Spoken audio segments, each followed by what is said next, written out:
मैं अपनी बात से फिर नहीं सकता हूँ। मैंने ये बात पूछी नेशनल मीडिया पे। अगर आप में से कुछ जितने लोग बैठे अपने किसी नेता से पूछे, पुराने नहीं थे, किसी हैसियत का हो, अगर उसके अंदर हिम्मत हो तो सवाल मुझसे दिखाए जो मैंने पूछा। भाई हिंदू धर्म की आस्था का, देश सबकी धर्मों की आस्था का सम्मान करता है। हिंदू धर्म की आस्था है, 10 दिन कावड़ चलता है, सारे होटल बंद होते हैं, अस्पताल बंद होते हैं। कई बार ऐसा हो कि अस्पताल जाना होता है लेकिन उनका साथ जा नहीं सकते, कहीं और को जाते हैं, परेशान होते हैं। लेकिन क्योंकि उनकी आस्था को ठेस ना पहुंचे और उनकी धर्म में कोई रुकावट ना, तो लोग सहते हैं उसको, सहते नहीं सहते।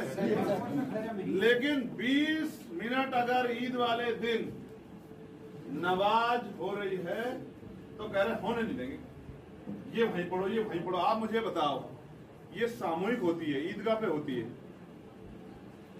तो सब लोग इकट्ठा होते हैं, तो कह रहे नहीं करने नहीं देंगे, करने नहीं देंगे, ये हो जाएगा वो हो जाएगा। तो क्यों, ये क्या देश एक ही धर्म का है? क्या दूसरे धर्म के लोगों की इज्जत नहीं है? बिल्कुल है। क्या उनका सम्मान है? उनकी कोई इज्जत नहीं है?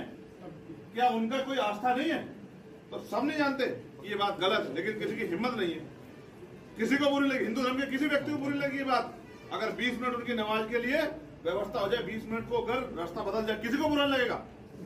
और अगर कोई कहता हो हिंदू धर्म को मानने वाला व्यक्ति कि भाई मैं इससे सहमत नहीं, तो वो भी अपने धर्म के साथ नहीं है। क्योंकि अगर उनका मजहब ये सिखाता हो कि किसी दूसरे को परेशान करके या उसको पीड़ा देकर खुश हो, तो ये मैं नहीं मानता इस बात को भी।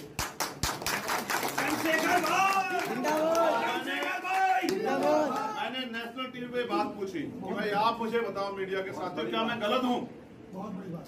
अगर आप इस तरह से किसी एक धर्म को टारगेट करोगे, सिख हो, जैन हो, बौद्ध हो, मुसलमान हो या बुद्धिस्ट हो, तो फिर मैं चंद्रशेखर आजाद चुप नहीं बैठूंगा। मेरी बात को आप याद रखना, जवाब मांगूंगा आपसे कि टैक्स देते बराबर का टैक्स देते। कब तक सहते रहेंगे हम लोग? हमारे नेता नहीं बोलते थे, इसलिए हम पे जुल्म बढ़ रहा, तो इसलिए सबको दिक्कत है। दिक्कत इस बात से नहीं कि चंद्रशेखर नहीं आ रहे हैं या चंद्रशेखर से मिल नहीं पा रहे फोन, लेकिन चंद्रशेखर जो अब राजनीति बदलेगी, इसका मैं उदाहरण देकर बताता हूँ आपको। और देखो, मुझे इस बात कहने में कभी कोई हर्ज नहीं होगा। अर्पित भाई याद रखना मेरी बात को, आज कह रहा हूँ, ये जल है जल। मैं अपनी बात से फिर नहीं सकता हूँ।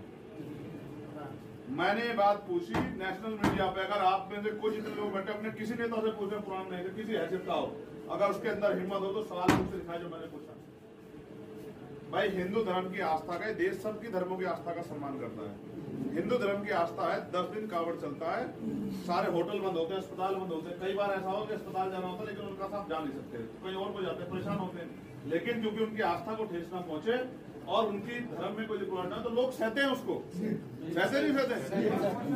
लेकिन 20 मिनट अगर ईद वाले दिन नमाज हो रही है तो कह रहे होने नहीं देंगे, ये वहीं पढ़ो, ये वहीं पढ़ो। आप मुझे बताओ, ये सामूहिक होती है, ईदगाह पे होती है,